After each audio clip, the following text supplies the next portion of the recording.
reality, because as we know, there are known knowns. There are things we know we know. We also know there are known unknowns. That is to say, we know there's some things we do not know. But there are also unknown unknowns, the ones we don't know we don't know.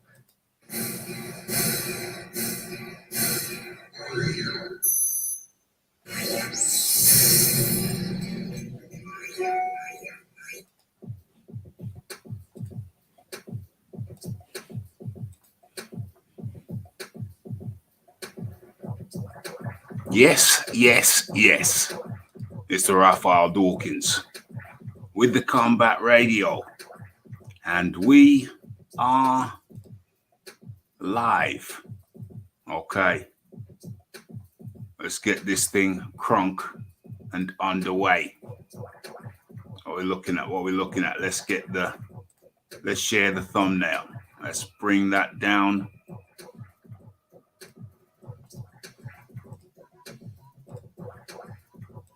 And bring this up. Okay. What we're looking at. Okay. Hello and welcome to the Boxing Talk with Raphie 365. Damn. Even got the date on it. What was that for? Oh yeah, because I was gonna go live yesterday, Monday. You know I go live on Mondays, but since I went live on Sunday, thought, yeah, let's put our feet up this time. Let's get a nice relatively early night. Okay. Nice relaxing. You know, I got to feed the people. Okay, so first things first, let's get the link up in the chat as we discuss the menu. I'll tell you what the menu is. Okay, so we're looking at, hold on. Nah, that's wrong. Let's do the sound check. First things first. What's going on? What is this? Is this thing on go slow? How many windows have I got open? Oh, plenty. Maybe too many. Okay. So let's have a look. That thing still ain't loaded yet. OMG. Let's have another go.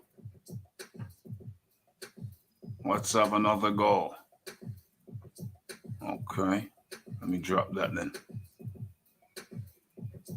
Oh. Let me do it. Okay. We're there. That was slow. That's disturbing. That was slow. Let's have a look at this.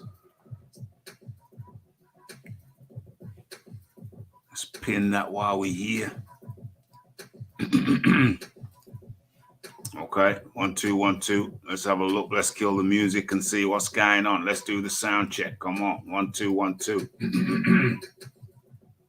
Okay. 1, 2, 1, 2. Let's have a look. Let's kill the music and see what's going on. Let's do the sound check. Yeah, that's good to me.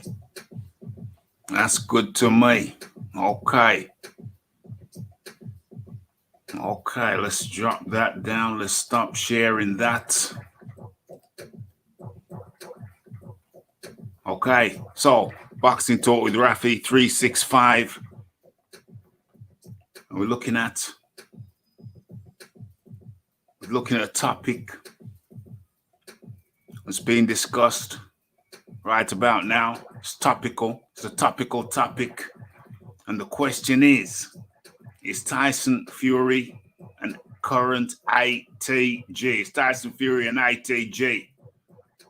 Saw an interview where Tyson Fury said he's the best of all times. And so it's only fitting and appropriate that we look at that. We're also looking at Dillianwhyte. Dillianwhyte said that he got pushed and he bumped his head on the canvas as a result. It was a full push. It was a hard push, and he bumped his head on the canvas. And as a result of that, the referee should have given him more time.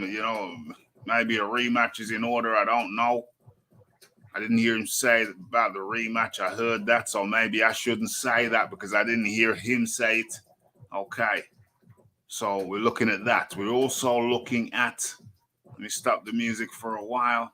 We're also looking at the Billy Joe Saunders. The Billy Joe Saunders and his absence from the life of Tyson Fury ever since Billy Joe Saunders to Canelo Alvarez. What else are you looking at? We're also looking at the weekend, the coming weekend. We got action. I think it's over there in New York. Taylor Serrano. We're looking at that. And we're also looking at Valdez Stevenson. Okay. So where we at? First and foremost, in comes the man like the AJ Spy. AJ Spy, good to have you. How you doing today, my friend? I'm well, Raphie. How you doing, sir? Yeah, I'm good, man. I'm good. Relatively on time. Relatively. So I love that quote of yours. Just how you come on, just refrain. Yes, yes, yes. That's like it's time to get started. You know what I'm saying? I know it's time to get started. When you say time that. to get it started. Time to get it started. Although I was toying with the idea of singing "Hell No." no. But I thought, no, let's not go with that. Let's stick to the tried and tested. But first things first, let's give a quick roll call. Salute to the Raphael. Salute to the Cal-L. Salute to the Combat Radio Nation. Hit that like, share, subscribe, and hit the bell icon for news and notifications. Okay. Holodeck in effect. The Philip Khan Roberts is up in the building. The AJ Spy is here with us. Hey. Hey. Cristiano Wu. Tyson is the best of this era, but he can't compare himself to the likes of Muhammad Ali, who reigned as a champion for a decade. Well, that's the whole thing. Because I got a clip. It's on Instagram when Tyson, I thought it was other people talking him up, but he said out of his own mouth. He didn't say he's one of the best. He said, I am the best of all times. I thought, wow, that's shocking. That's stunning. Disrespectful, actually. Disrespectful. Very disrespectful for those who trod before him, paved the way for him. And I don't want to say too much, but what I will say right about now, it shouldn't really spoil my argument, but I have to say right about now, I think Tyson Fury, if he thinks he is the best of all time, he is living in cloud cuckoo land. He ain't done enough. But let's get Far from it. But let's get through this roll call, and then we're going to get straight into it. No time to tarry. Me and AJ Spay, we're going to chop it up. Anybody else jumps in, they can jump in too, but we ain't got time to tarry. We're going straight in. Let's do it. Okay, so let's get to the bottom of this. Miss Ringside. Hi, how do you do, Miss Ringside? Good to have you up in here. Who else? He bumped his head just before that. When he walked into an uppercut. Oh dear, we're talking about Dillianwhyte there. Dillianwhyte took one too many hits years ago. Okay, so we've gone through all of that. Do I need to kill the music for a second? Okay, yes. Gonna bring you all up to date. What happened after everyone went? Did you see the show, the Sunday show, AJ Spade? Caught a chunk of it. Caught majority of it. I just caught mostly the beginning, mid parts, and the end parts, but caught most of it.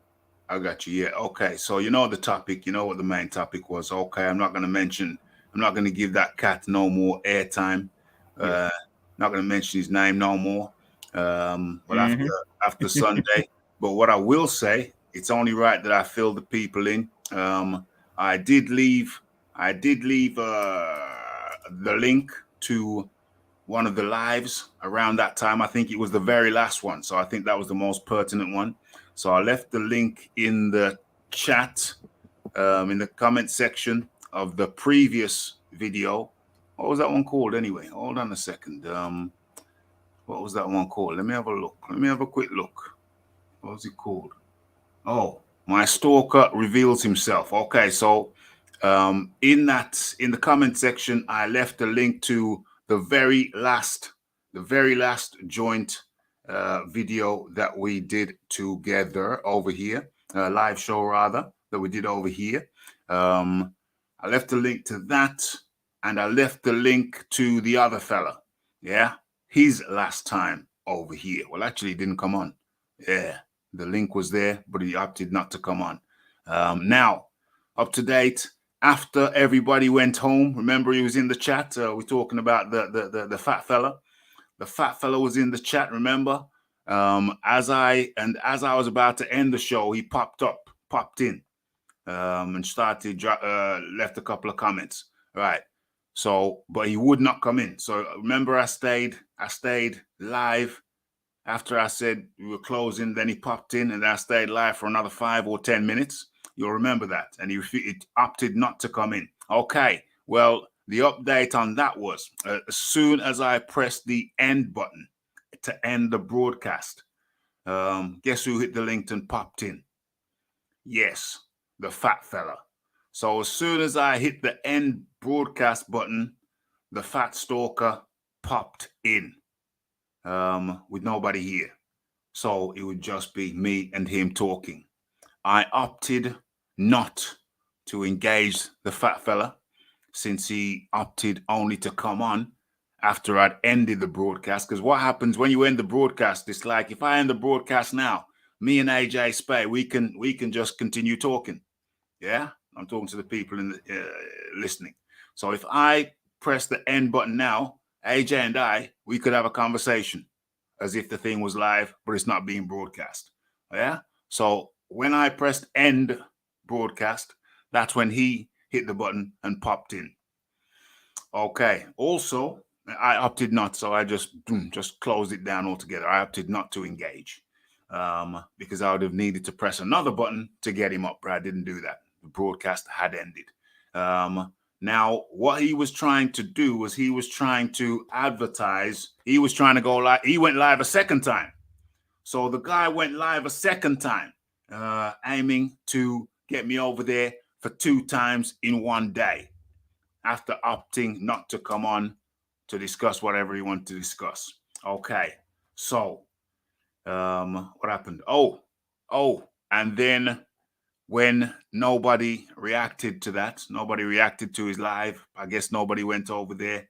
What happened was he ended that broadcast and he deleted that broadcast, and he also went back and deleted his original broadcast earlier on in the day.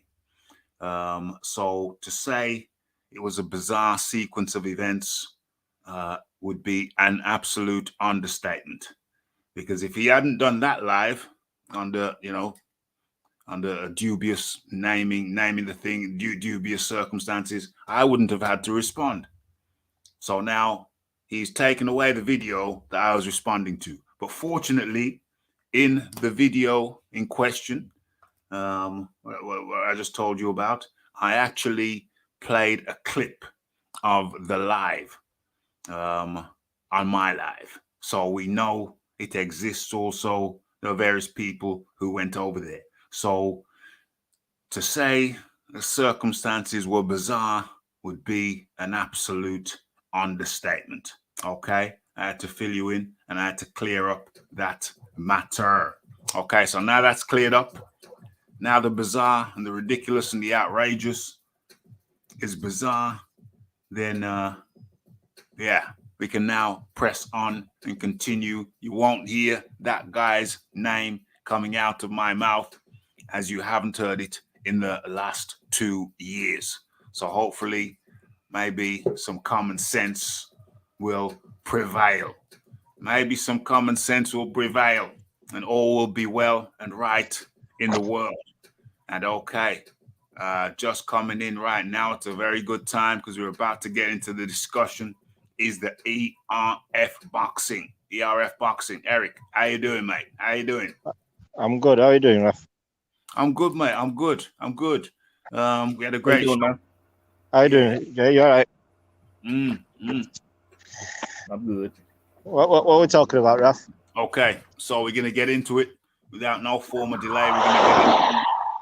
We're gonna get into the topic. Okay, so am I gonna bring this up from Instagram? Let me see how many windows open. I don't want this thing crashing. I think I got too much stuff. I gotta delete some stuff off my computer. I think it's getting jammed up. Okay, 2, 4, 6, 8, 9. Let's go to Instagram and let me see if I can get what I'm looking for. Where did Tyson Fury say? Did he say it on his own thing? Okay, let's go Instagram. Let's go Instagram. I think he said it on a DAZN thing. Okay. Hold on. Let me see what's going on. Boom.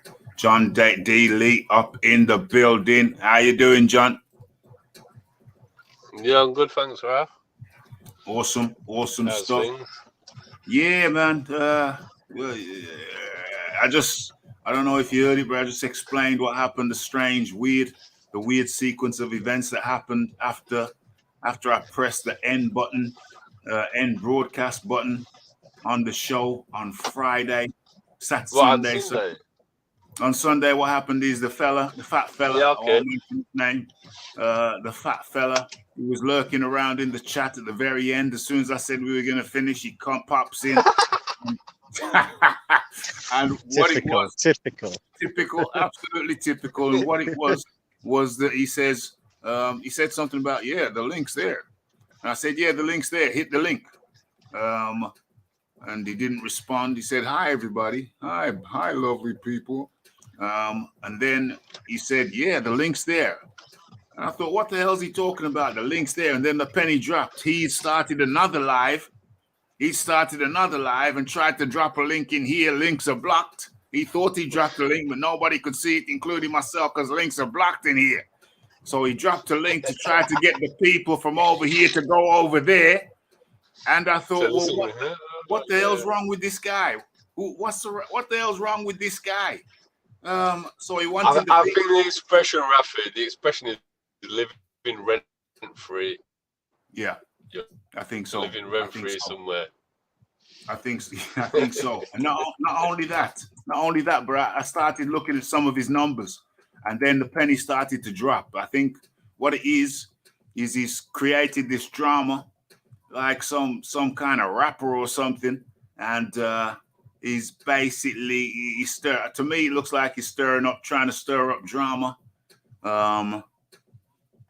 for views, for hits and views. Because how many times have we called his name? His name hasn't been called over here in 2 years.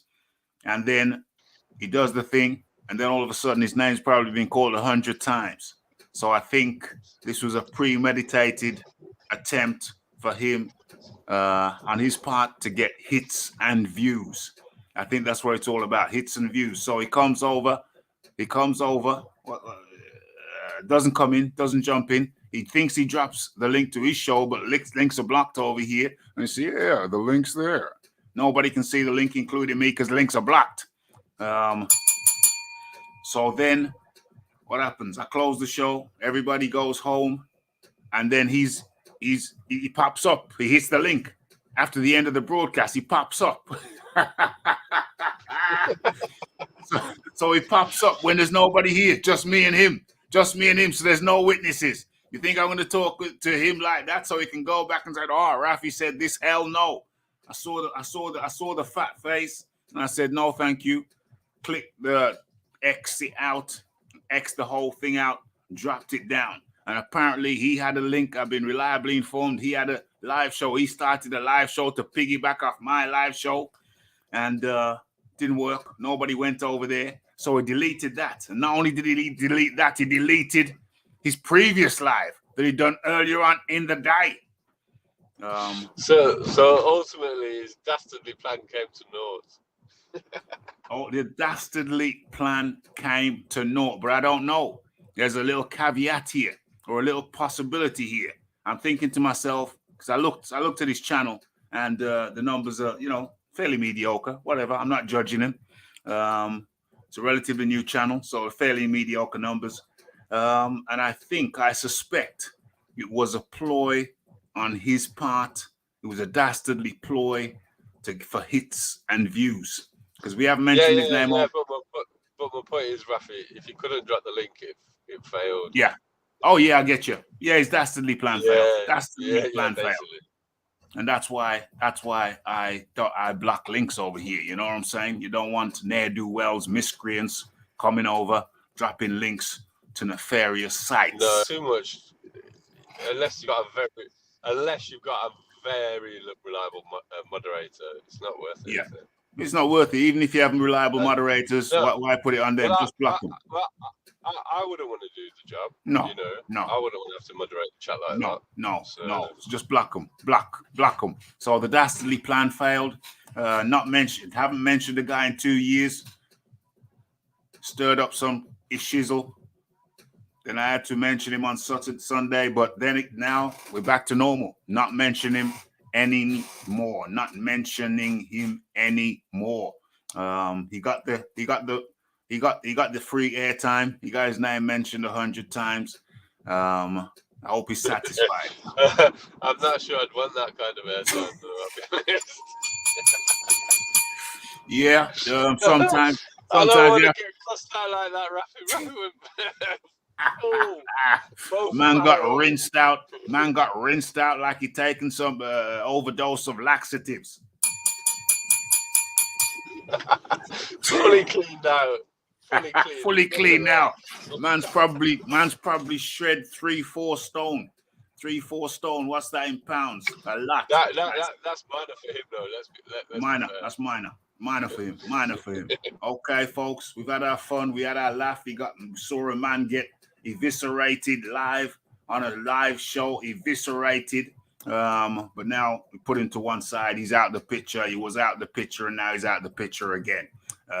Clicks and views. I hope you enjoyed it, my friend. Although I suspect you did not. Okay, so let's get into this thing straight away. Tyson Fury said, I saw it with my own eyes. I haven't got the link. Maybe I'll find it and put it in the video. Tyson Fury said, "I am the best heavyweight ever done it. Ever done it. I'm 6'9". None of those other guys could compete with me. I am the best that ever done it." So that got me. Actually, it's even before I saw him say that. I was talking to, where's my good friend? Where is my good friend TKO? Is he here yet? I was talking to TKO earlier today, social media, and I said, even before I saw what Tyson had posted, I said, well, Tyson Fury, he's got a lot of work to do to be considered one of the top guys. His resume is wafer thin. He beat Vladimir Klitschko, but there's a caveat to that. There's an asterisk next to that because he didn't give him the rematch. So how much credit can we really give him? I can't give him full credit for beating a man, testing dirty, getting banned for drugs, and then not giving him his rematch, not giving the champion, the long-standing champion, his rematch. So there's a caveat. He did get the win, but there's a caveat next to that win. Okay, what's his next best win? His next best win, 2 wins over Deontay Wilder, a champion who I will go on record. I have gone on record as saying Deontay Wilder's record was mediocre at best, absolutely mediocre. He fought no one, save for what's that cat's name, Severn, in the first fight. Severn was a top 10 ranked guy in that first fight, and Luis Ortiz, who is very much an unproven entity, an unknown entity. So Tyson Fury's best win is a win over Vladimir Klitschko, which I maintain has an asterisk next to it, actually several asterisks, and 2 wins over Deontay Wilder. That is a wafer thin resume. Okay, he's now come and he's beat Dillian Whyte. Fair play to him. Dillian Whyte is a legit top 10 fighter. So that's his resume. So on the back of that resume, for a man to say he's the best that ever done it, to me is patently and utterly preposterous. I'm going to go around the table.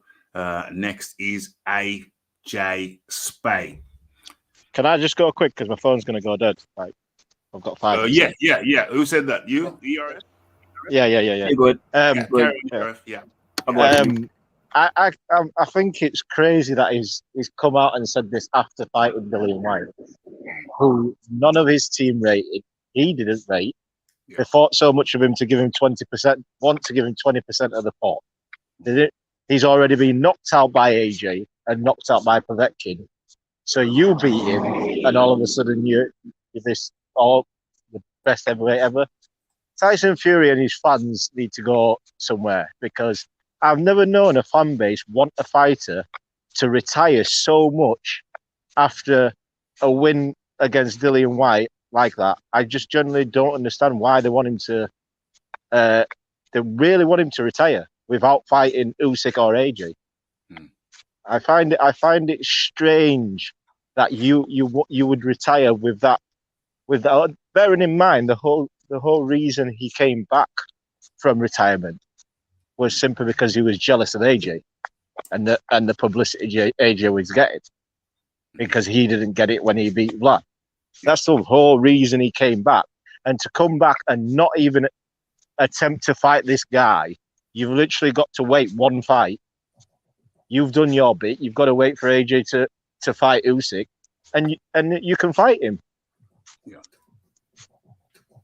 It's crazy to me. I've never known a fan base that wants a favourite fighter to retire so much without fighting the main guy he came back to boxing because of. Well, he hasn't fought the main guys. The main guys now. Usyk and Usyk, yeah, Usyk and Joshua. Other than himself, yeah. Usyk and Joshua, they're the main guys now. And that's my point. That's literally my point. You fought Dillian Whyte, who you never rated anyway, who's already been beaten by AJ. Yeah. You fought Deontay Wilder, who, let's be honest, we all know you picked him over AJ when he came back. You had an option between AJ and Wilder. And you picked Wilder. I don't know if ERF Boxing's phone has died, but it can't have died because he's still here. I can still see him. And he's not muted. Okay, so maybe some technical difficulties, Eric. I don't know if you're speaking, but we can't hear you. We can't hear you. Okay, so gonna go to AJ Spade. Yeah, I completely agree with you, Raphie, 100%. Also, the RF. Yeah, Fury, he's not the greatest of all time. Far from it. He would have to beat. Of course, he would have to fight the Usyk and Joshua winner. And even if he does beat the winner, there's still an argument to be made that he's still not considered one of the greatest of all time. You know, because even like if he does get that winner on his resume's still lacking. You know. Yeah. He didn't honestly, for him to be even involved in that conversation, he'd have to fight the winner of that fight and stick around for a while and make several defenses as the undisputed champion. Yeah. So that means beating the Joe Joyce, beating like all the young comers coming up to challenge him, mandatories. Just for he'd have to run roughshod through the top 10 and beat most of, if not all those fighters. Yeah. He's got to clear out the top 10. He's got to clear out the top 10. Yeah. I mean, because that's what several guys. I mean, come on. I mean, Lennox Lewis, Holyfield. Yeah. Tyson. Rocky Marciano, Muhammad Ali, all these guys, they ran roughshod through the divisions and made several defenses. Yes. Their homes. I mean, like now you've made two defenses. Honestly, I don't count as a third fight Wilder as a defense because it was just a pointless rematch that and you fight the guy who you destroyed in the previous fight in the second fight anyway. So and really nobody wanted to see that. You know, we wanted to see him and AJ at that time. So let's be real. Yeah. And he kind of gaslit the public and fooled us. You know, and that's why I found it funny up to the press conference. Like, that's just about one of my issues with Tyson Fury. I confess that I don't like. He's kind of honestly hard for me to rank him as number one. I mean, like I've been struggling with this choice.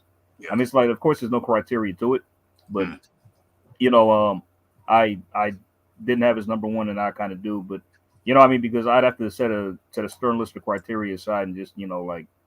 Our career heavyweight defense, just I'd have to weigh all the pros and cons and just maybe make my choice. But but if anybody has him ranked as number one, I'm not going to complain. You know, so I mean, because even quoting ERF, he said that Dylan Whyte was saying up until the lead up of this fight, like, if I'm such a bum in the dumpster, why would you need a 10 to 12 week training camp to fight me? You know what I mean? But then like now you beat him with ease, really. You know what I mean? Because honestly, it was kind of a mismatch. Now like, he's the greatest of all time. Because this is what they were saying when he knocked out Wilder a third time. We beat Wilder in the third fight when he knocked him out. Yeah. You know? And plus he didn't have an easy time when he still got dropped twice, as well. Exactly. Yeah, and so Wilder, he did beat Wilder decisively in the third fight, knock him out. He still got put on the canvas twice himself. And like he had a lot of shaky moments in the fight too. He didn't look his best. I completely disagree. For him to be considered one of the greatest of all time, or him to be even involved in that conversation, he'd have to go through the top 10 and make several defenses after he fights the Joshua winner. Matter of fact, not only does he have to fight the winner, he needs to fight the loser too as well. Yeah, totally. Yeah. And then run through the top 10. He's only fought 2 guys who are currently in the top 10. Yep. Who's that? That's Dillian Whyte and Deontay Wilder. That's it. And I know, a lot of people don't want to rank Dillian Wilder as Whyte. I rank his 3 best wins now. Klitschko, Wilder, and Dillian Whyte. Dillian Whyte is the top contender. He's in the top 10. Like Deontay Wilder or hate him. I've been critical of his skill set either. I've been critical of his skill set too, but like it or not, he still was a champion who reigned for a long time. Yes. And he did end that reign, so I take that into account. So that's why I rank one of those wins as his best. And an interesting dynamic, AJ Spay. An interesting dynamic is if Deontay Wilder retires without fighting again. People use that to diminish Dillian Whyte's win over Povetkin. They say Povetkin retired immediately after, so that was a withered fighter. So if Deontay Wilder retires, does the same apply to? Is that also a tarnished win from Tyson Fury, the second win over Deontay Wilder if he retires? Because I don't think so. Does that well if it applies if that's the case for Dillian Whyte's win over Povetkin? Some people say, that's a tarnished win because the guy retired straight after. Well, no. That's the fighter's choice if he wants to hang him up. You know what I mean? You can continue fighting if you want. If somebody retires, that's on them. That's their choice. That's the choice that either them or the team made. There's nothing you can do about it. That's right. That's not the fighter's fault if they happen to. That's not the fighter who beat them's fault. Yeah, Yeah, exactly. But if we say that about Dillian Whyte. If they say that's about Dillian Whyte, then they have to say that about Tyson Fury's win as well. These are, no. No, what I'm saying is this: we have people who are saying that Dillian Whyte's win over Povetkin is kind of tarnished because Povetkin retired immediately after. Right. So if that is the case, then surely that they have to keep the same energy over Tyson Fury's win over Tyson Fury's second win over Deontay Wilder if Deontay Wilder has indeed retired. Yeah. In that case, you have to keep the same energy. Got to keep the same energy. The question don't count. So it means it don't count then. Yeah. The thing is, Raphie, according to them. The thing is, Raphie, you're asking the same people who said Dillian Whyte is no good in the first place. Yeah. And now Tyson Fury is the greatest heavyweight of all time. On the back of beating him. Yeah, you're asking these people to keep the same energy about something, Raph. That's the very issue. Yeah. That we've got. They're just inconsistent. If we're going to compare, Tyson Fury is definitely currently the number 1 heavyweight as it stands. Yeah. But rank standings fluctuate. AJ was ranked as the number 1 heavyweight for far longer than Fury has at the moment. Yes. We're talking about a man with 2 title defenses. 2. And we want to compare him to, this is my order, but I don't care what order you put these people into. Yeah. Joe Louis, Ali, Holmes, and Lennox. Yeah. How can, and then after that, I'd probably have Mike Tyson. Mike Tyson, what everyone says about his resume, he cleaned out the entire top 10 in the 1980s. Yes. He cleaned it out. The entire everybody. He fought. So whether you rate those people or not, maybe they're not very good because Tyson destroyed them all. Yeah. I mean, bottom line, So he still fought everybody who he was supposed to fight in his era. Exactly. He fought everybody, and Ali fought everybody in the 60s, retired, and fought everybody in the 70s. Your 2 eras. Ali cleaned out 2 eras. Exactly. Joe Louis had 25 world title defenses. 25. And what's Holmes on? How many's Larry Holmes got? He's got about 20? Over 20? A little over 20. 20, I'd say, yeah. So. And Vlad's got. How many's Vlad got? Vlad's got about 22, hasn't he? 22, 23, around 22, there. Yeah. So he hasn't even surpassed Vlad yet. He's not even scratching the bloody surface. No. So just because you rank number 1, yes, that's fine. But how can you compare yourself to people that... I mean, Joe Louis maintained himself at number 1 for over a decade. A decade, people. A decade. Consistently number 1 with 25 title defenses. Ali became unquestionably the best heavyweight in the 60s. Through no fault of his own, was stopped to fight. He took it on the chin, he came back out, and he became unquestionably the number 1 again in the 70s. Yeah. It's just, and then Holmes was ridiculously dominant during his reign. Like, who did Holmes fail to fight? He didn't fail to fight. He fought everybody. He fought everybody. So I can list AJ, Usyk, Joe Joyce, Daniel Dubois, Hrgovic. Tyson Fury hasn't fought any of them. No. So let's just be realistic about this. Yeah. He's ranked number 1 currently. And that's it. That's it. That's it. That's it. I mean, it's like ERF touched on, so he said that, like, it was very, I mean, Fury, he's real strategic and, like, crafty with what he does. You know what I mean? The guy is wily. The guy is wily. He's crafty. He's clever. He is. This really is why he pulled out of the Ustinov fight. He ducked David Price. The Klitschko rematch as well.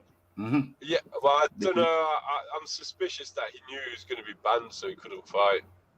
He still ducked it. Still ducked it. Still pulled out the fight, though. Still a duck. Well, in a way, I'd say a ban is worse. But if you want to call it a duck, that's fine. For me, being banned for steroids is worse than a duck. Yeah, it was both. You cheated. Your actual win should be a no contest in the first place. Yep. I mean, let's have it right. He should have on his resume Deontay Wilder and dillianwhyte, no contest, and a no contest for Vlad. Absolutely. What about guys that test positive for smoking cannabis and then retrospectively their previous fights are classed as no contests? Yep. No, there's very little evidence to say cannabis actually improves performance. But nandrolone is a performance-enhancing drug. There's not any... There's no question. Yeah, so I wouldn't really need to go over that if people were keeping their feet on the ground. I mean, right. The performance against dillianwhyte, he pitched a perfect performance. Yeah. He used his length. He waited for Dillian to gas. He didn't throw any uppercuts during that entire time. And then as soon as he saw the opening, he dropped the uppercut on him. And everybody knows that that's the way to take dillianwhyte out. So I cannot fault anything that he did in terms of game plan. The performance was fantastic. But let's keep it in perspective. This is a man who's been beaten twice by that method already. It's not the first time we've seen dillianwhyte knocked out from an uppercut, is it? Third time. And did Povetkin do it quicker? Yeah. 5 rounds. Yeah. So and Dillian didn't get up either. Nope. He was out cold. Nope.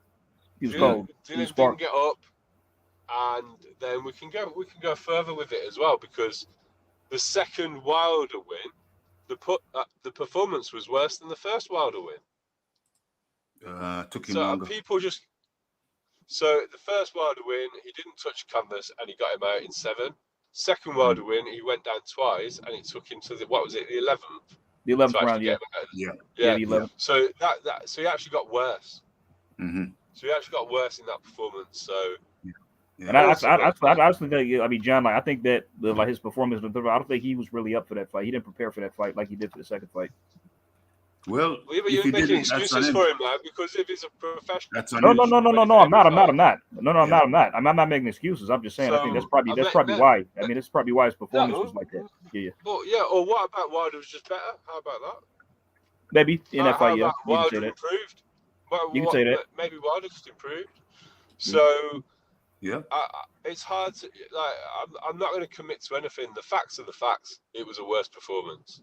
Yeah, it was. I don't need to go through why it was a worse performance because people got carried away then, and that's what I'm trying to highlight. People seem, for whatever reason, to let Tyson Fury gaslight them up that he's the greatest of all time. And actually, if you listen to the statement, it's based on the fact he's 6'9". But I'm pretty certain that Lennox took out some big dudes, some seriously big dudes. Yes. And you don't. And it's also irrelevant. It's also irrelevant. It's also irrelevant what you're talking about him in talking about because his resume it doesn't even compare. But he's not basing it on resume, is he, Raph? He's trying to create the idea in your mind that. Because he's so much allegedly bigger, and he's not really that much bigger than other heavyweights, that they wouldn't be able to live with him. And so he's not basing. He knows he can't do it on resume. So he is saying because he's so big, he's better than all these other guys. But he's overlooking the fact that these guys took out big guys themselves. So exactly. Mike Tyson constantly made mincemeat of like guys who were taller than him. That he was well, if he had to try and deal with Mike Tyson's foot and hand speed, he might find out that height is not doing anything for him. Tyson would be right on his chest. Yep, all over him, right on his chest. And if he thinks that Tyson couldn't reach his chin, A, he's wrong, and B, his body with his ribs would be pulverized. Yeah, like all Tyson has to do is hit him with a good body shot, and as soon as Tyson Fury dips, he's going to catch him with an uppercut. Of course, that's it. Because he doesn't fight 6'9". He doesn't fight 6'9". His head's way down. That brings him down to what? Takes 4 inches off. I'm not even convinced he's fully 6'9" anyway. I'm not even convinced he's still 6'4", but the point remains. The point remains that he doesn't fight with his head up at 6'9" or wherever it's supposed to be. It comes down. He comes down. His head comes down. You get in on his body, and he becomes 6'4". That's not all that massive, mate. That's standard. No, that's not massive. And it's like, is this really an 85-inch reach? Because Bruno's got an 84. Yeah. Lennox had an 84. Like, you're not going to have this big advantage. And like, when you didn't have the big reach advantage, on Wilder, who's got 83, he managed to land on you. Yeah. We've just watched you use your length where you had a 7-inch reach advantage. So I don't even know that he touches Larry Holmes. Larry is so much more skilled than him. He's so much more skilled. Larry's just walking. It looks like he's flat-footed, but he's getting that head off the center line. Gets the head off the center line, and boom. Good luck dealing with Larry's jab, who's probably like the best ever in boxing. Good luck dealing with that jab. Eric has come back. Yeah, what's up? Yeah, man. Yeah. Eric's back. His resume is way for thin. He should not utter such words. Such words are they're almost blasphemous. They're almost blasphemous. What I don't understand is why is he? No, Raphie, they are blasphemous. Let's just have it straight. To even have his name, it's blasphemous. Sacrilege. It's sacrilege. He should get down on his knees and do the But anyway, Eric. No, just the fact of uttering retirement. It's just crazy to. What is he? 33. Ali, Joe Louis It's just great. I don't care what anybody says. If he retires and his fans can tell me he's God's gift or he ain't, you've beat Wilder and Dillian Whyte. Yes. You didn't give Klitschko a rematch. No. So for me, I don't care. We're gonna talk some sense into some people tonight. I just don't understand how people. Oh yeah, he should retire. I think Andrew Ward said it. So Timothy, yeah, he should retire. Why? The Why company, man, they're doing the company shit. That's so they're gonna why say. Why are these people so obsessed with a fighter who's in his prime, clearly? Yeah. For him to retire. Why would you want? It's not like people talking about Amir Khan retiring. Yeah, he shouldn't fight again. I can understand that. But Tyson Fury's in his prime. He's come back. He's looking better now than he did before he retired. Before he was forced to retire. Before, he's looking better now. Yeah. So why are people advocating for this guy to retire when there's still? I'm not even going to say there's still 2 more fighters to fight. There's still you've still got Hergovich. You've still got Joe Joyce, you've still got Dubois, you've still got them guys there who Tyson can fight. Yeah, who should fight. He needs to fight. These are up-and-coming guys who you should be fighting. You're not talking about retirement. You've come back and fought 2. Go on, John. Pardon? No, I was just saying the list that you gave out didn't even include Usyk and AJ. Well, yeah, that's my point. I said I'm not even talking about Usyk and AJ. There's other fights apart from Usyk and AJ. Usyk and AJ for me is number 1 and number 2. You should be wanting to fight anyway. But when you take them out of the equation, you've still got so many fights to fight out there, which it baffles me because everybody, all these fans seems to want AJ and Usyk and Wilder and everyone else to fight these fighters. Oh, why don't Wilder fight Andy Ruiz? Why Fury have to fight Andy Ruiz? You know what I mean? Why don't Andy Ruiz fight Ortiz? Why don't Fury? Why is people advocating for this guy to retire, but everybody else has to fight the fights? It's crazy. It's totally crazy. It's outrageous. It's when you sit down and actually, that's what I want to talk about it. Because when you sit down and actually think about it and start to speak about it, it becomes how apparent, how utterly ridiculous the concept is. Even the conversation, it's ridiculous. The guys fought 2 champions, one of which should be a no contest. So he's fought 1 champion, and then he's fought Dillian Whyte. He's fought 1 champion and Dillian Whyte. And people are saying that he's ATG. It is utterly preposterous. It makes no sense whatsoever. And I think it's only when you sit down and actually discuss it, verbalize. When you verbalize it, you realize this is totally preposterous. I still find it hard for people to say that is the best of this era. It's mad to me. I just think I know. Like even Usyk, I know AJ's lost a couple of fights, but for me, losing fights doesn't make you not a good fighter. At the end of the day, AJ lost to Ruiz, he got it back. There's no shame in it. Yeah, exactly. This thing of lose to Fraser and yeah, but this is my thing, John. The thing is with it is they're obsessed with this. Oh well, Tyson hasn't lost. Tyson hasn't lost because he hasn't fought the fights. How much y'all want to bet? Like, how much y'all want to bet? Like, if he fights, like, let's say he fights Usyk, AJ, and Joyce in a row, he don't win all them fights. I don't care what anybody says. He don't win them all. I don't believe he wins them all. I think he doesn't beat all 3 of those guys. For me, Usyk, Fury's already told on himself. Anyway, we're talking about Steve Cunningham. Yeah. And how difficult it was because he was quicker, he was outboxing him. So he has no intention of fighting Usyk. Why not? Fury has been a unified champion once, and then immediately all his belts were gone because the Nandrolone case and whatever. IBF stripped him, which I didn't agree with, but still, I'd been stripped anyway because of the Nandrolone case.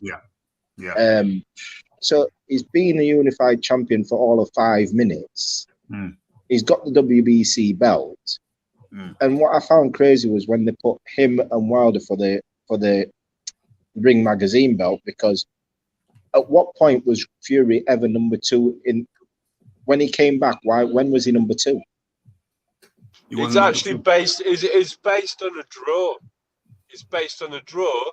Tom Schwartz. That's what I mean.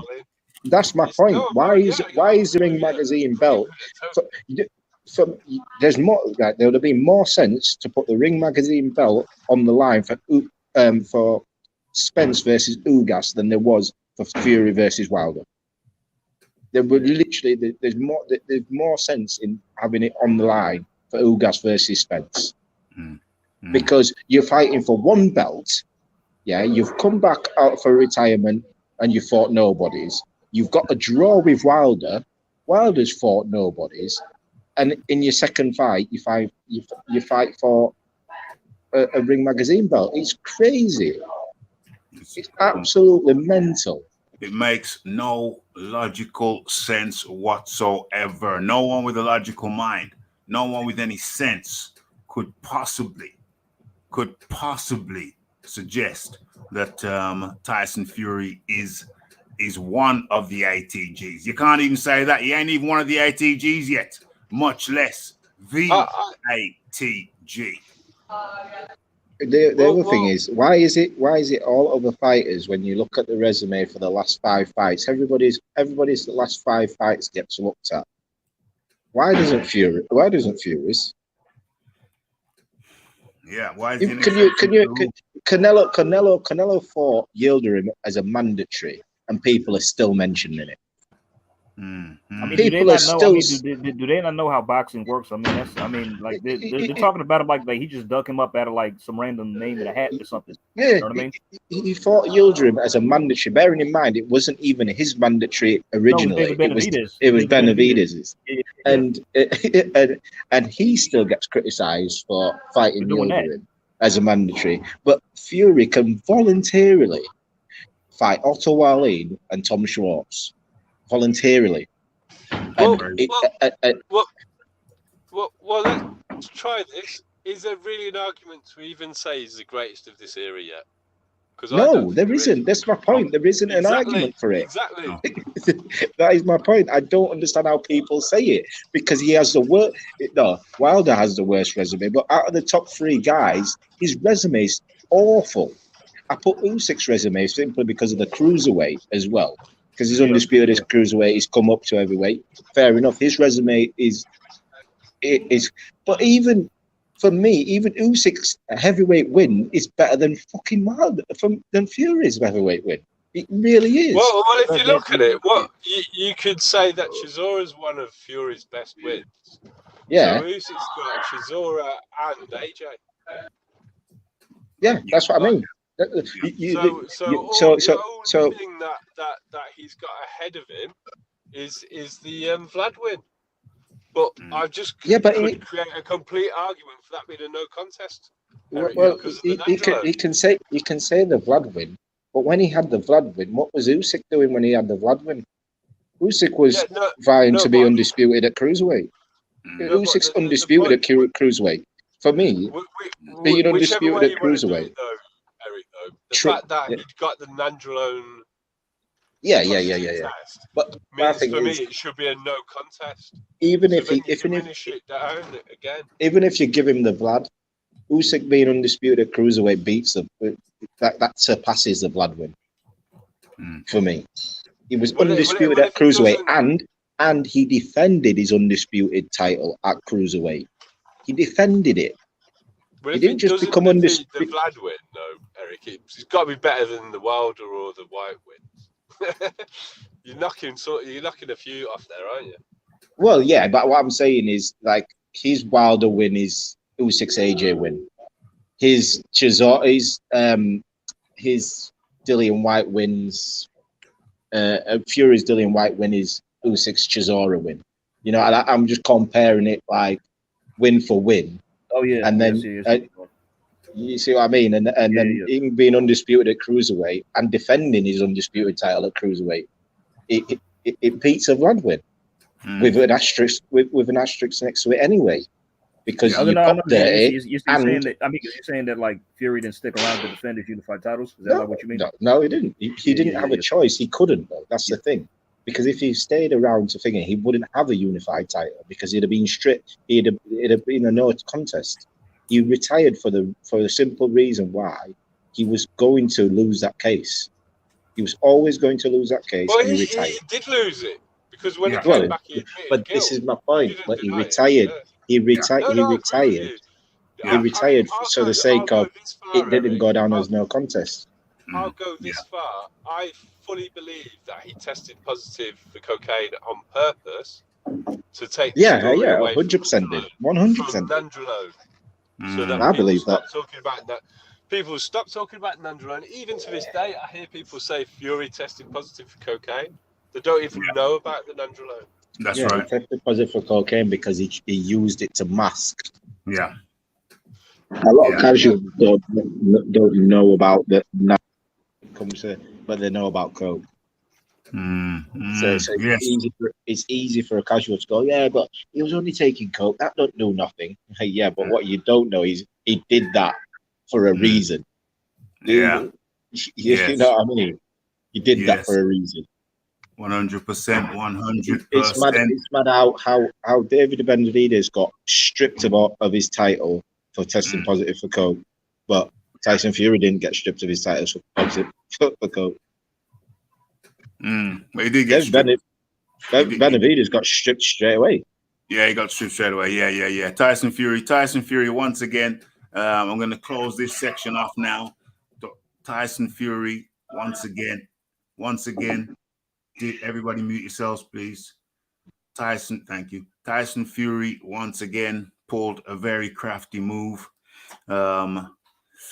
He's been very crafty. He's very wily. He's very strategic. He takes fights at strategic times. Other fights he avoids. He says he's the best of all time. He's the best that ever done it. Not one of them, but the best that ever done it based on a couple of fights. Based on the Vlad fight, whom I think I was the first person I ever heard say that should be ruled a no contest. And I said it right here on the Raphael Dawkins Combat Radio.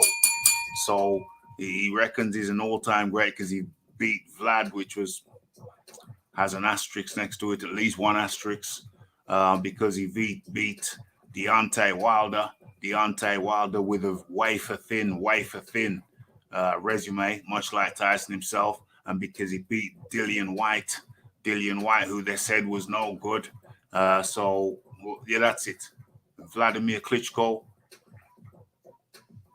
Deontay Wilder, Dillian Whyte beats those three guys and thinks that on the back of that, he is not one of the ATGs. He's the ATG. Believe you me, that resume don't even make him an ATG, any kind of ATG, much less the ATG. He's not in the running. He's nowhere near. Forget the hype. Don't believe the hype. Just look at the cold hard facts. Look at what he's done. Vladimir Klitschko, asterisk. Deontay Wilder 2 times. Dillian Whyte. And the man thinks he's an ATG. Well, Raphie, can I just say this? Yeah. He also avoided top competition for 3 years because he was retired. That's key. In those 3 years, if he was to fight the competition that was about, like AJ when he was younger and ruthless, if he was to fight those fights, Joseph Parker are the best friends. I've never heard so stupid thing in my life. So professional boxers were best friends. We're not going to fight. Yeah. Eric, Povetkin. Eric. Joe and Tyson take moonlit walks together, though, don't they, on the beach? Oh, they're idiots. I just find it strange. But that crop of heavyweights, when Fury was on his hiatus, his retirement, Joseph Parker's, AJ, Dillian Whyte, even when he was ruthless a bit before, when he was with Mark Tibbs, Povetkin, Pulev, all those guys who was there to fight.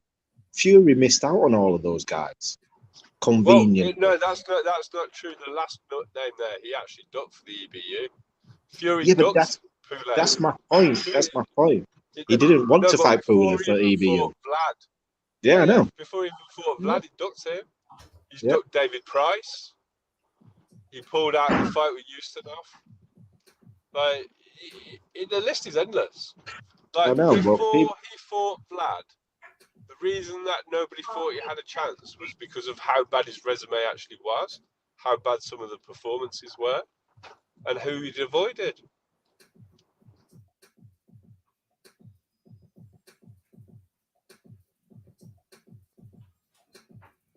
yeah, he's avoided so many fights by even like by being retired in those 3 years. He avoided fights because the fighters there was to come back to. Yeah, well, I don't even know. Pianetta and whoever it was, I can't remember his name. The Silver Surfer. Yeah, those two. You know what? I can forgive him for that because he was thinking. But you come back to a Wilder fight, you did well, fair enough. Wilder, you had a choice of Wilder or AJ, in my opinion. You had the choice. You had a unified champion, or you had a WBC champion. WBC, for some reason, because he should have never had that fight anyway, because he wasn't ranked. You can't be ranked in the top 10 for beating Pianetta and Silver Surfer. That's true. He jumped over Dillian Whyte for that. It's impossible to be ranked by fighting those two fighters. And also, was he even on the WBC clean boxing Nope. program? No, he wasn't on anything. He literally got into the rankings the week before the fight. The WBC put him in the rankings. He more or less, he literally more or less took Dillian's title shot. Yeah, he did. He did. Well, he fulfilled that mandatory fight, didn't he? It was a retrospective mandatory. They made it a mandatory after the fight had been agreed. I mean, how is that even possible? It's disgusting. So beating Severus, Fury, and Pianetta, that makes you mandatory, huh? Disgusting. It's Silver Surfer, AJ. Silver Surfer. You know what? We're gonna wrap this section up now. I'm gonna let AJ Spay have his final say on this topic. AJ Spay, your final say on this topic. Yeah, my thoughts haven't changed, man. If Fury wants to be included in that conversation of ATG status, he needs to not only beat the Joshua Usyk 2 winner, but he needs to stick around and make several defenses and fight the top guys in the top 10. And with that being said, I got to dip out now myself because I got something to take care of, so I'm gonna jump off.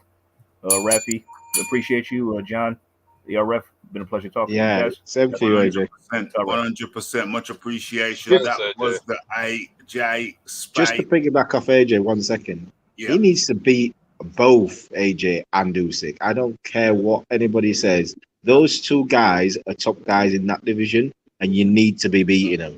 100%. You need to be beating them. I don't care the one at all. Just the winner. Just the winner doesn't get you. Just because Usyk beats AJ doesn't mean you beat AJ. It doesn't. You need to be beating both of those guys. You need to be fighting. You need to be fighting both those guys. Well, here's a classic example. Ken Norton got destroyed by George Foreman. Yeah, you could argue that we know Triangle Theory. Joe Frazier got destroyed by George Foreman. Yeah, we know Triangle Theories don't work, but for some reason, when it's their favorite fighter, they believe it works. Like, you knocked out Dillian Whyte, who's already been knocked out. Bearing in mind, he got knocked out by a novice AJ. AJ was raw. Like, let's be honest. If you watch that fight back, AJ should have finished Dillian Whyte in the second round. Yeah, he should have finished him in the second, but he was that much of a novice pro that he let his emotions get the best of him, sticking his tongue out, not defending himself properly, and whatnot. And he got caught, which prolonged the fight a little bit longer. Yeah, but without that, an AJ now gets to Dillian Whyte in that position, he finishes him in 2 rounds. Yeah, 100%. 100%. Okay, I'm going to do my summing up now. I'm going to do my summing up, then I'm going to get into the chat. What's going on here? What's going on here? Is anything crazy? No, everything seems in order, appropriate. Okay, so let me do my summing up before we move on. I think I did half the summing up. Okay, so Tyson Fury is nowhere near an ATG. His resume is wafer thin. This is some smoke and mirror shiznicks. You got respectable pundit. Well, you got pundits. Some pundits saying he's one of the best that ever done it, if not the best that ever done it. He ain't even on the ATG list yet. He's not even on the ATG list yet. So we just demonstrated that. We put emotion aside and look at the cold hard facts. He ain't even on the ATG list yet. He needs to fight. He needs to clear out the division. But yet, he's only fought 2 guys who are in the top 10. It's nowhere near ATG. And in the cold light of day, that should be abundantly clear. Okay, let's go to the poll. Let's go to the poll. Okay. An unbelievable, is Fury's record stellar? That was the question. And for me, an unbelievable 42% of people say, yay, it's stellar. Even though it's only for 2 people. And I didn't even vote. This is have you voted yet? Have you voted No, yet? I didn't vote. I just literally jumped straight back onto the stream. Can you vote now? Can you vote now? Or is it you can't see it? You can't see it on your screen. Yeah, I just need to go to YouTube. That's all. Let me have a look. Fury records. Is Fury's record stellar? Who said yes? 38. It's gone down a little bit. 38% of respondents said yes. I find that incredible. Find that hard to believe, but it's true. It's there. It's right in front of me. 36% of respondents said yes, and 64 said no. But it's amazing that he's got 36%. That's amazing to me. I'm not knocking the people who voted yay. You're entitled to your opinion. 38%. It's gone up a bit. For me, I just need explanation. I'll have a conversation with anyone, but they need to explain to me why they think it's stellar.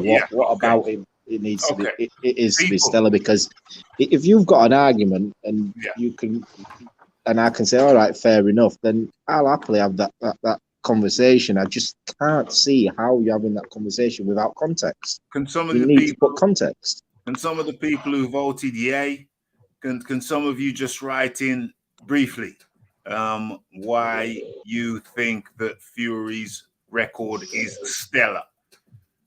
Because for me, he has the Vlad way. It's hard. I can't take the Wilder win away from him simply because Wilder was a champion. I can't take it away from him. But I know how I feel about Wilder, and I know how 90% of people felt about Wilder. Yeah. No one rated him. No one thought he was any good. Fair enough, I'll give you that. But you're not getting. You fought Dillian Whyte, fair enough, but you're not getting this praise for fighting a Dillian Whyte who's already been knocked out by 2 of the composition who you haven't fought. Yeah. But you got knocked out by AJ and you got knocked out Povetkin. You went nowhere near Povetkin, not even close to it, and you ain't got nowhere near AJ. Okay. So, there's people there. 38% say yay. There it is. Let me put that. Let me put that in the chat. 37% of people. Have I closed it? It's finished. Yeah, it's finished. 37% of respondents said yes, Fury's record is stellar. Oh my gosh, that's crazy to me. And 62% of people say no, it is not stellar. For 2 people in the top 10, and that's stellar. I'm not knocking people who voted for him, but let's be objective. He's fought 2 people in the top 10. You're not telling me. You can't tell me and fight doctor actually agree on something. Fury's resume is far from stellar. Fury's resume is far from stellar. He's fought 2 people in the top 10, and 37% of people view that as stellar. Wow. That's incredible to me. That just shows there's some kind of Jedi mind trick going on. All right, Raphie, have you heard Whyte saying that he got pushed? And it, Yeah. I got a video. He got pushed. I said, and his remember my head tweet? Remember my tweet from your question? Yeah. I thought it was a push, but the only reason why I give it a pass is because when Dillian got up, he had no legs, like literally no legs. I'm going to do a video of that after this. But you watch it, and it's a clear push. It's a clear push. Fans. It's a clear push.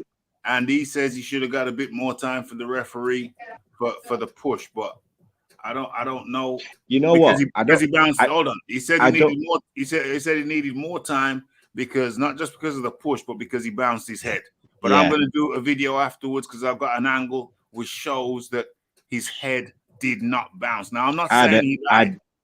I'm not saying he lied because it's his perception. He perceived that his head may have bumped, but I got the video. I didn't see his head bounce. That his head did not bounce off the canvas. I didn't see that, but for me, it shouldn't have been a count simply because of the push. But when Dillian got up and the referee was counting, he had every opportunity to stand there and take the count, and he was stumbling all over. So the referee did the right thing by stopping the fight. He wasn't in a state to continue. He really wasn't. Okay, so we're talking about that topic. John D. Lee, the push. He was pushed. I've got no interest in any excuses. I like Dillian. I wanted him to win. I actually thought he could, but the referee asked you to walk forward, and you like I've seen. His feet were so far not underneath it. Because we were even talking about this on Sunday, weren't we, Raph? Because you said you didn't think the referee should have actually even asked him to do that. And I said I think it's good that the referee did do that because no one can really argue against the stoppage because there's no way he could have fought on for the rest of that round. How long was there was only a second left. No fairness. There was only a second left, but it was 100%. It was 100% the right decision. Yeah, he was. I mean, he was worse than drunk, wasn't he? I mean, he was just all falling over. And I would have been much happier if Dillian had won. I'm not saying this is a Fury fan. Yeah, I'm more than happy to give Fury his credit for a dominant performance. Yeah, and doing exactly the right thing. But no, Dillian does not. He doesn't really deserve a rematch either. He needs to go away. He needs to rebuild himself. Now, I think should he carry on? If Dillian wants to keep boxing, he can have a great career still. Yeah. But he needs to go and work on some stuff as well. Because if he's going to fight serious competition, everybody knows he's susceptible to an uppercut. Yep. It's getting beyond the joke now. Every time someone drops an uppercut on you, you go down. Oscar Rivas uppercutted you. So did Anthony Joshua, the New Zealand kid as well. Parker. Yeah, Joseph Parker uppercutted you. They're the only two that couldn't actually get you out with an uppercut. But every single time you've touched the canvas as a professional, it's been an uppercut that's put you there. Yeah. So you've got to go away and you've got to go back to the drawing board. I'm a great believer that you can work on your flaws and make them better. So I'd be quite happy for Dillian to carry on if that's what he wants to do. For sure. I'm definitely not here to say Dillian should retire, but no, there's no point in having a rematch next. Yeah, my view, no point in the rematch right about now. I'd love to talk. I want to talk to Xavier. He's scheduled on sometime this week. Don't know which day he's going to get back to me. But I'd love to hear his perspective because he just didn't seem to be at the races. But that said, I've only watched the fight once. I need to watch it again before the interview. But it seemed to me, Dillian Whyte said it was close. I heard something about the scorecards being close to 1, 6, 8. The scorecards was close. I heard something that the scorecards was close. I'm going to bring them up. Wow. Well, Tyson Fury versus Dillian Whyte. I don't know about you or John, but I gave Whyte 1 round. Me too. And that was the first round. Me too. That was literally the first. I don't see what he did. I think you could. There's an argument to say virtually nothing happened for the first 3 rounds. No, nothing happened. But it was a boring fight. Yeah. Let's have a look. Yeah, it was terribly boring fight. Terribly boring fight. Terribly boring. To me. It was an awful fight. It was awful. There wasn't any fighting happening. It was terribly boring to me. This is right. I said this on Lady Shan's fight. This will be a Vlad versus Klitschko fight where Fury's on his back foot and he barely throws any punches. And it was the exact same. Fury was never going to fight like he fought against Wilder. It's the stupidest thing he could have done. Yeah. And he did the smart thing by going back to boxing and keep it and being wrong, which was always going to be the game plan. Everyone was like, "Oh, he's gonna." Yeah, he did stop him, but everyone was like, "Oh, he's going to come forward," and he was never coming forward. Dillian was always going to walk onto something.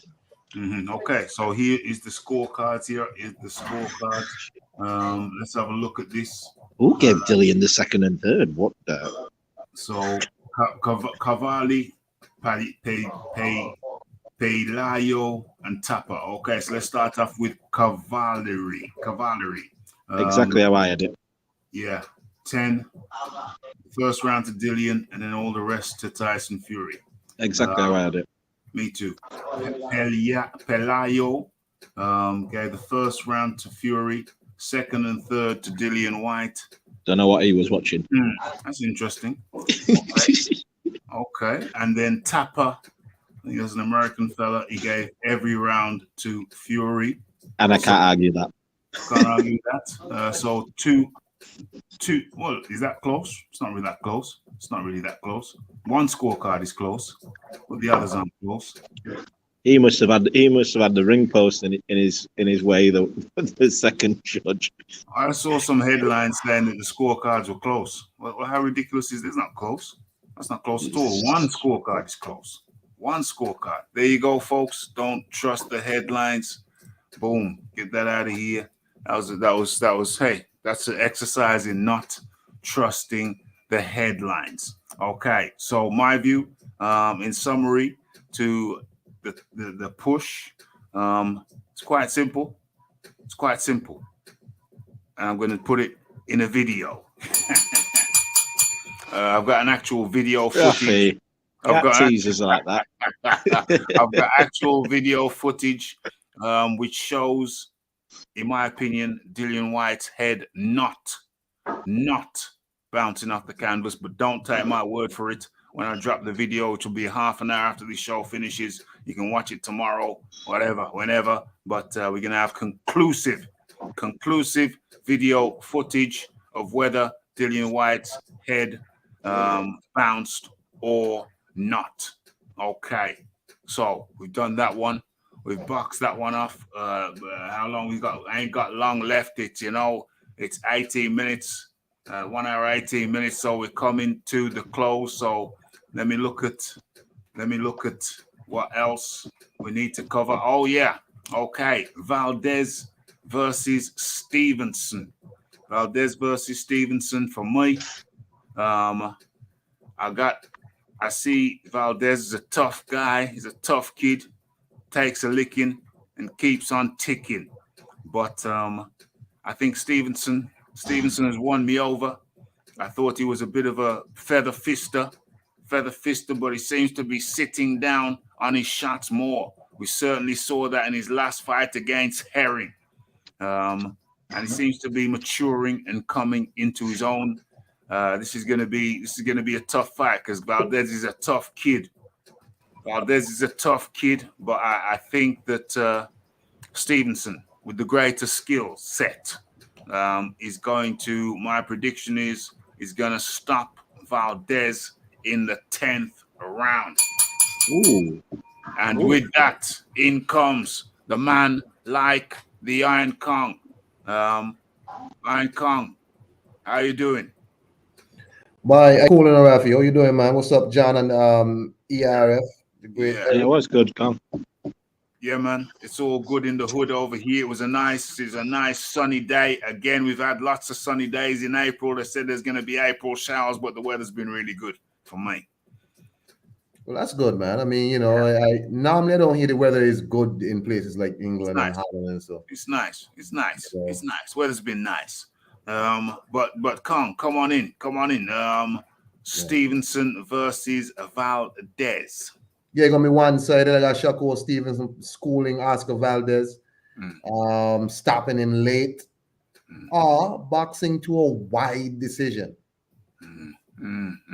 ERF boxing.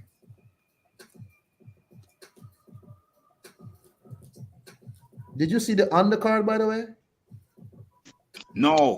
Not really paid much attention to this fight, but I'm very surprised that I'll be surprised if Shakur stops him, but I think it's going to be a wide decision for Shakur.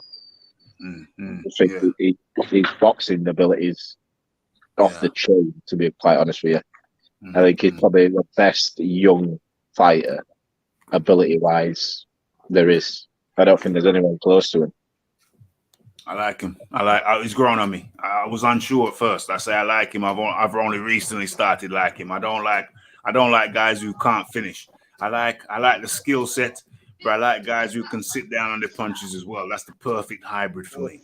Skillful fighter who can sit down on their punches. And you see, Haney's when he first started, has always been one of my favorite fighters just because of his skill set. I think his skill set is very good. But watching Shakur, I just think, wow, Shakur, just everything he does, he doesn't do anything wrong. He doesn't seem to do anything wrong whatsoever. And then that Herring fight, it was the perfect balance where he boxed, he outskilled him, and when he knew he'd done everything to outskill him, he went for the stoppage, and it was a clinic. He impressed me so much with that Herring fight. Yeah. Me too. John D. Lee. I think I'm just going for Stevenson points more than anything, just because I think Valdez is durable. I'm not sure about Herring's durability. I think maybe he was on the wane. He was. But I'm not trying to take anything away from him. I just think Valdez is pretty durable. And it'd be difficult for anyone to get out of there. Yeah. But he's not going to be able to live with the skill. That's without question. So I'm expecting a wide points win, to be honest. Okay. So what else we got on the menu? Oh yeah. Taylor Serrano. What do I think about the Taylor Serrano fight? I think Serrano's on the last legs, no disrespect. And I think Taylor, even though Taylor's pretty long in the tooth, she's 36. But I think the buzzsaw action of Taylor, the headbutts of Taylor, I think they're going to come into play. I think Taylor's just going to be too rough, too tough, too rough, too tough, and too much buzzsaw. And that's why I have Taylor winning on the DAZN card over there in New York, Saturday night.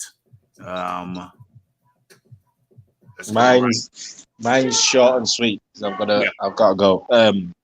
Taylor, for me, I think Taylor stops her. Okay. I think Amanda is Serrano. She's not seen or been in there with anyone like Katie. Yeah. On the skill level of Katie, on the work rate of Katie, the ring savvy of Katie. She's not been in there with anyone like it. What about the headbutt? What about the headbutts? I'll leave that one to you. I'm not going to be headbutting. I'm not going to be headbutting around. I'll leave that one to you, Raphie. I wouldn't do it. I don't want to take your prediction, Raph. But I think Kate stops her. I think it's going to probably be about 7 or 8 rounds. I think Katie stops her. Yeah. Iron Kong. I'm backing Amanda Serrano, man. Katie Taylor always looks like she's like going life and death. Always looks like a desperation fight. She always looks like, you know, she's about to fall over. You know, she just kind of starts punching from way out, then punches her way in, just hands flailing. You know, so I'm like, I don't know about this lady. You know what I'm saying? So I'm going with Amanda Serrano. All right. I guess Katie's the favorite, but I'm going to go with the underdog. Serrano might do some cleaner work, and we'll see. And she don't look that much smaller than Katie, so you know. So I'm going to go with the underdog here because I guess everybody's saying Katie is the favorite in the fight. I'll go with Amanda, and yeah, man. I mean, but I'll probably be watching the entirety of this card. I just sent you the apparent alleged Stevenson Valdez undercard. You sent that to me on Twitter just now. Oh, okay. Let me tell you something, man. If that is true, then once again, Edward Hearn is putting on a more solid card than his competitor. And these guys are joking. But I got Amanda Serrano. I got her by split decision. Okay. Let's have a look at this undercard. Let's have a look. Keyshawn, Nico Ali Walsh is on the card. Keyshawn Davis versus Esteban Sanchez. That's a 6-rounder. Junior welterweight. Keyshawn Davis is making stirs. Nico Ali Walsh, he's making stirs. Who else we got? Making stirs? Raymond Muratala. Andreas Cortez. Yeah, so we got Keyshawn Davis, Ali Walsh, as well as the girls. Shakur Stevenson versus Oscar Valdez. This is a good undercard to you, Raphie. Wait, hold on. Which? This is the Shakur Stevenson. Yeah. I thought we were talking about the No. I'm just saying I'll be watching the girls, the entire card, but I will not be watching the entire Shakur Stevenson. Oh, I get you. Yeah, because you got Shakur Stevens and you got Keyshawn Davis. You got 3 good fights there. You got 3 fights there, or 3 big names. The Keyshawn Davis and the Nico Ali Walsh. Everybody else is like, yeah. I see what you're saying. I'm not watching no Keyshawn Davis and no Esteban Sanchez, 6 rounds, co-main event. And you got Nico Ali Walsh. Against no Ibarra for 4 rounds. I don't know who this Nico Ali person is. Nico Walsh. Yeah, I see what you're saying. Yeah. I see what you're saying. So what else? What else was he saying? I don't know. I got Serrano by split decision. That's what I say. Serrano by split decision. Okay. That's an interesting pick. That mixes it up. Nicely. Yeah. It's on his own. The only way Serrano's winning is by knockout. Even if she deserves to win. But I don't think her head's in the game. Who's Serrano? No, she's talking about retirement already. Well, she's an older lady, isn't she? She's an older lady. It's not even that. I don't think she's really wanted it bad anyway. I mean, if you look at her whole career, she's picked up a lot of vacant belts. She actually started off at 135 and went down. So when you're saying, I know she's coming up now, but she's held titles at 135 and dropped them to go down. She's picked her way very much through to pick up vacant belts. Yeah. And she's talking about retiring. She was trying to do like reality TV. When she pulled out the Katie Taylor fight before, she was signed up with a Spanish language. Yeah, she was. Yeah. I just don't. I think this is just a retirement payment for her. Yeah. And on top of that, to beat Katie Taylor on the zone, you're gonna have to knock her out. Yeah, because Delphine Persoon arguably beat Katie Taylor at least once. But I'm going to be really frank. I don't like watching Katie Taylor. I don't enjoy her fights. At all. No. Neither I do enjoy watching women's boxing. I enjoy watching Alicia Baumgardner, whether she's boxing or not. Yeah. She doesn't have to be boxing for that to be a pleasurable experience. Yeah. Natasha Jonas gives me entertaining fights. Again, it's very difficult to beat Katie. Natasha couldn't do it, could she? Katie always looks real ragged, man. I don't like. Yeah. I don't enjoy the style. I don't enjoy it. I can't. I don't enjoy the style at all. Not at all. Style. I enjoy watching Savannah Marshall box. I enjoy watching Natasha Jonas box, but I just don't like Katie's style. But unless Amanda knocks her out, she will not get a decision on the card. Well, if they didn't, if it's close, it'll be a split decision in Katie's favour. What Iron Kong has predicted is, for me, the least likely possible result, because even if that is the fair result, Amanda ain't getting that. No chance. Well, if there's any kind of hint of argument that Katie kind of half wins the fight, she gets the nod on the cards. Well, that's a damn shame, but I'm not picking Katie Taylor. I don't like how she fights at all. I don't like how Katie. Well, Amanda can punch, so I mean, she might actually knock her out. I don't think she will. Well, hey, I go. think Katie takes a shot, but if you want to go for Amanda win, Kong, I'd go on the knockout, not the points. Well, Amanda win, and whatever, but Katie just, I don't know, man. She just looks, I don't know. She always looks like she's on the verge of death. She's on, it's a life or death struggle.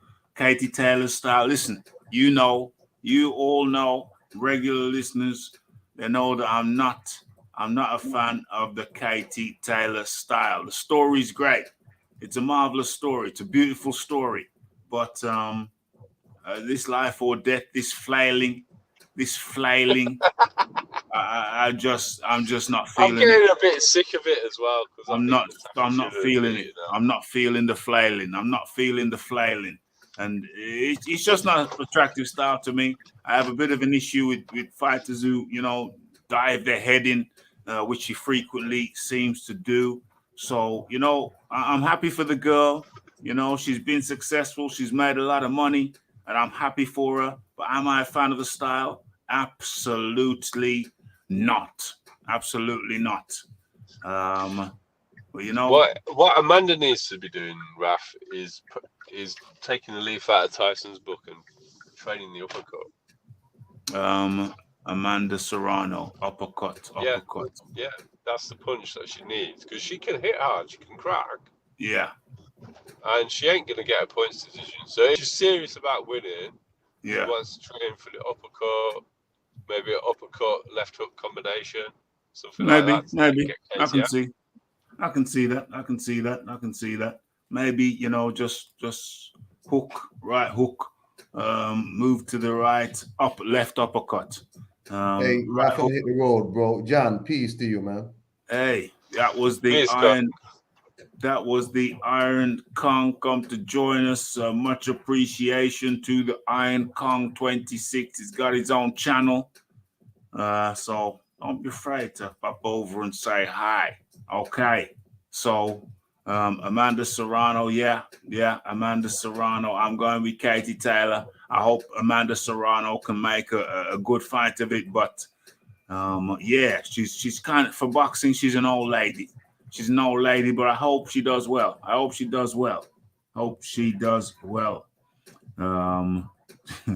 Okay. So you're probably wondering why I'm showing this footage. You probably remember the footage.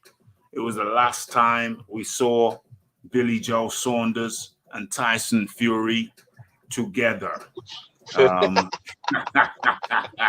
Us YouTube internet people, we kind of mocked and made jokes. You see Tyson Fury in his shirt there, his red shirt, kind of psychedelic emblems on it, and we just saw the security guard. We saw Billy Joe Saunders' father leap the fence, and he got pushed, tried to challenge a security guy, and he got pushed back like he was getting pushed back in an American football game by a linebacker.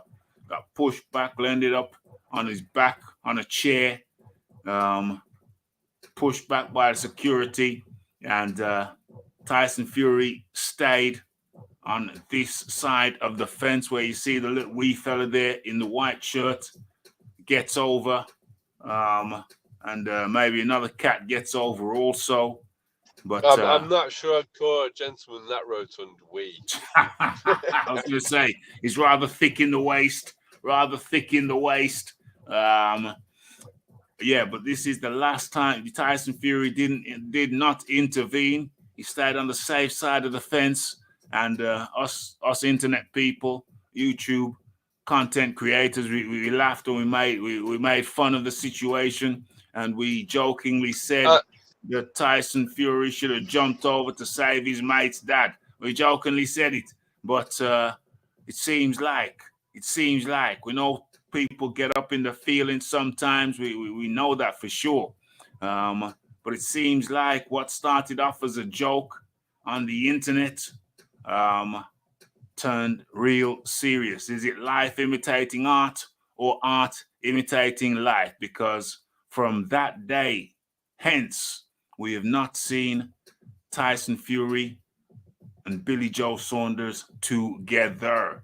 So I went over to Billy Joe Saunders' Twitter, and no posts, no congratulations, no well done, me best busy mate, no congratulations, no flowers for Tyson Fury. So the question is, who dumped who? John Daly, what's your thoughts and observations on this situation? I'm confident that Billy Joe Saunders issued the P45 to his boyfriend. I'm pretty certain that Tyson's been dumped. He's been dumped because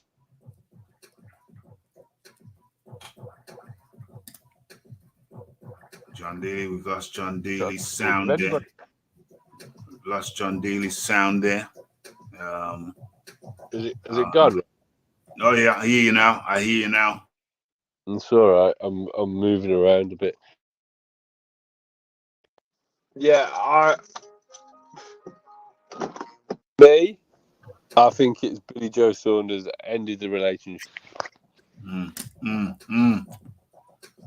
Well, that's one point of view, one school of thought. The other school of thought is that Tyson Fury didn't want to be around Billy Joe Saunders no more because he thought it might bring him bad luck after seeing his previous busybody get handily defeated at the hands of Canelo Alvarez. That's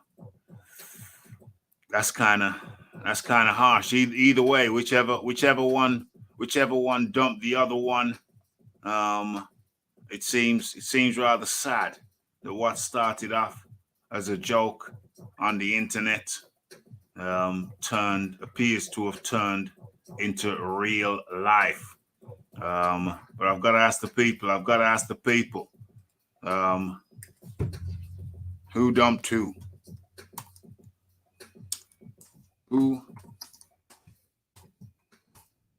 Who dumped who? Question mark. Fury or Saunders? Okay, so did Fury dump Saunders or did Saunders dump Fury? Let's get that up. Let's get that up there. You can see, where is it? You can see the poll now. It's up. Take your vote. Who dumped who? Who dumped who? Let's have a look. Let's have a look at some of the comments in the chat. His head didn't bounce, but it don't have to suffer a concussion. Yeah, but wouldn't the concussion have been as a result of the punch, though? What's this here? As soon as I press purchase button, I got a bad feeling that hasn't left me yet. I think that's Tone talking about the Fury fight. The Fury fight. Hold on a second. Let me drop that down. Let me pause that. Damn, it's a lot of action, a lot of pushing and shoving. Let's line this up properly. There we go. There we go. Is that paused? Pause that. Pause that. Right there. Where are we? Where are we? I'm still peed off because I paid for that fight. OMG. Talking about the Fury card.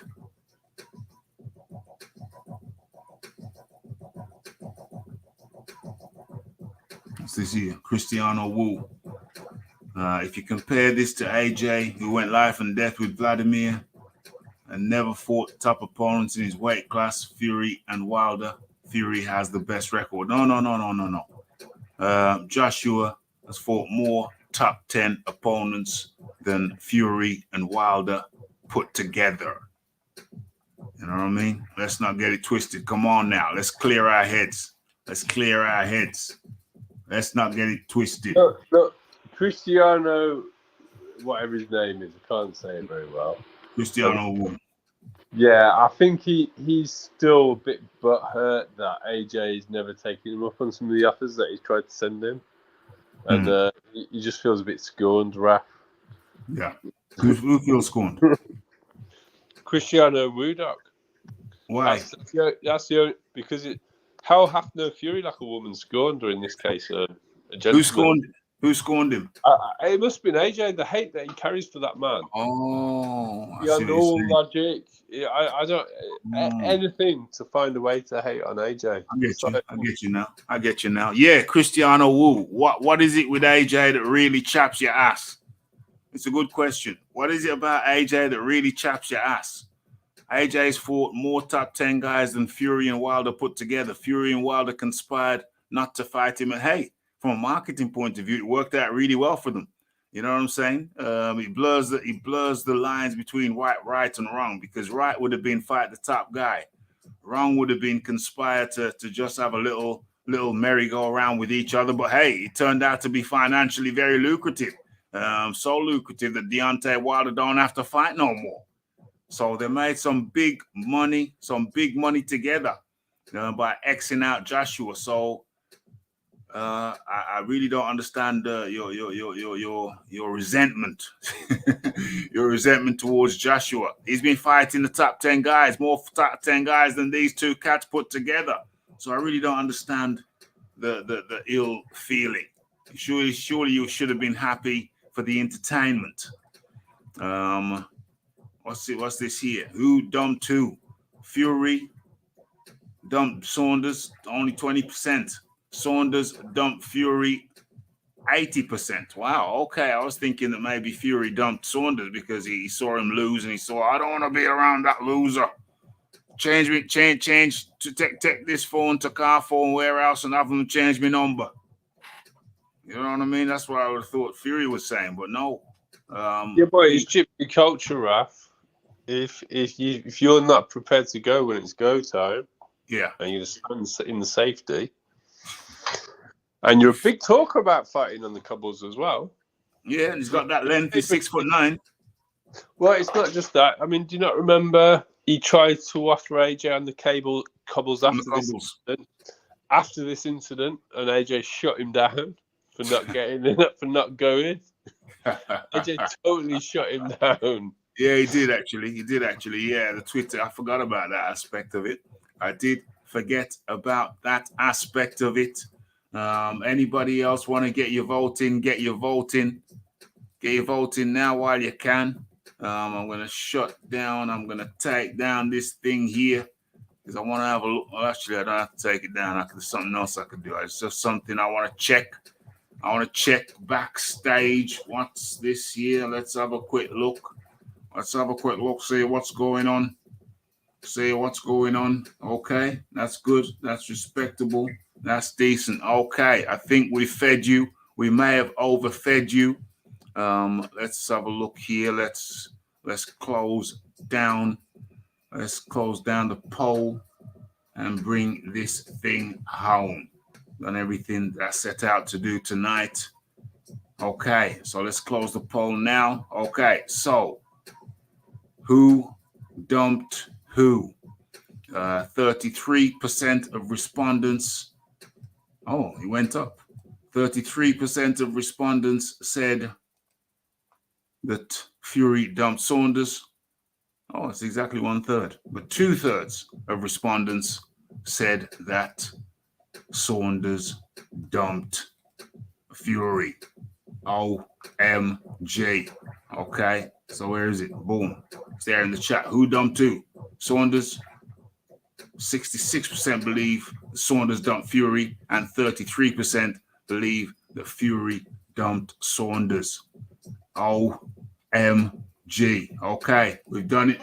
By Jove, I think we've done it, John. We've done it. We've brought it home. We've done the thing. Your final words, John Daly. First of all, thanks for dropping on. Thanks for having me, Raph. 100.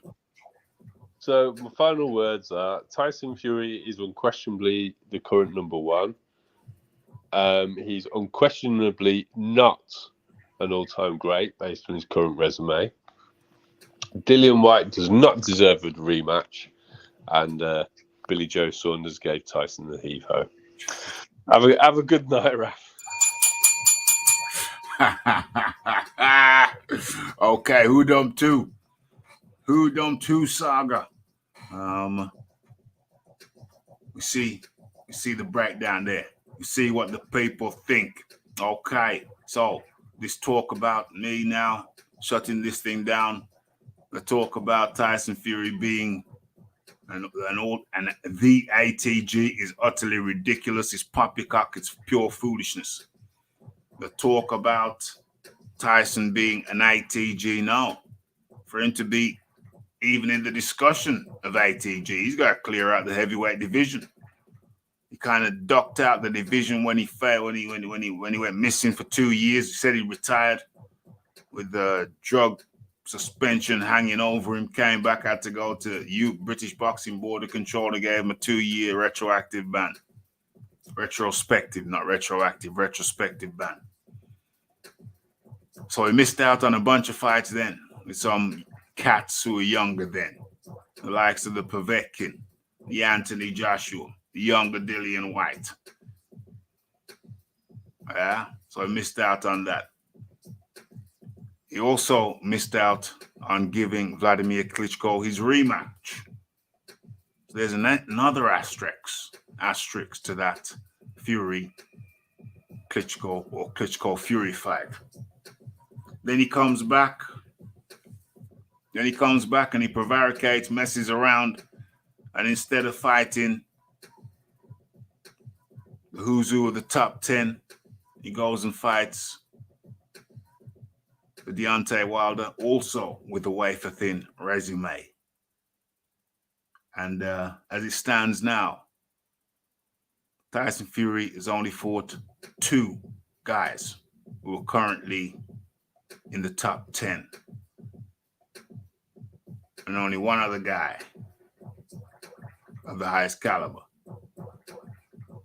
That was Klitschko, whom he failed to give a rematch to.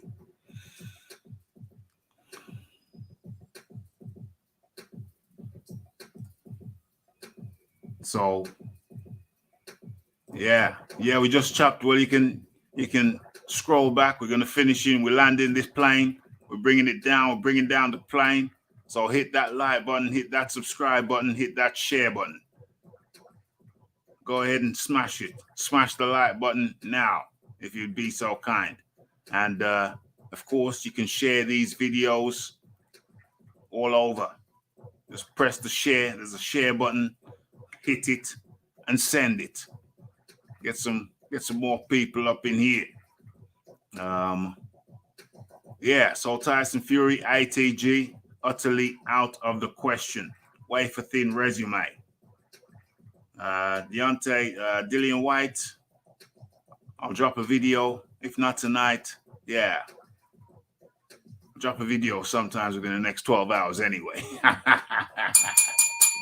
Raphie feeling a little bit tired now. It's coming up to the midnight hour. Katie Taylor, Amanda Serrano. I'm going with Katie Taylor by fast combinations and headbutts. Oscar Valdez versus Shakur Stevenson. I'm going with Shakur Stevenson. Most people say he's going to get, if Shakur wins, he'll win on points. I'm pushing the bout out. I'm saying 10th round stoppage. What else? What else is there? What else did we talk about? Yeah. And I personally think it was Tyson Fury who dumped Billy Joe. Billie Jean is not my lover. That's what Tyson Fury was saying. So, think we've done it. I think we've done it, by Jove. I think we've done it. So hopefully you all had a cracking good time, as did we. Honorable mentions go out to AJ Spade. Good enough to jump on the channel, on the panel rather.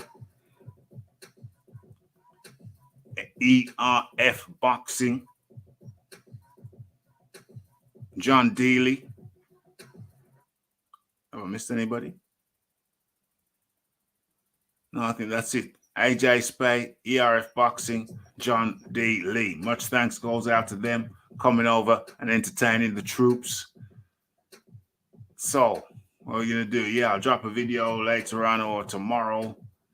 Thanks for joining me. Raphie's tired now. So all I can say is the Raphael Dawkins, it's the Combat Radio. It's the like, it's the subscribe, it's the comments, it's the shares. And it is the hitting the bell icon to stay updated with news and notifications. Don't forget about the live show. Don't forget to follow me on Twitter. It's the Raphael Dawkins, the Combat Radio. And we are out. Blessed.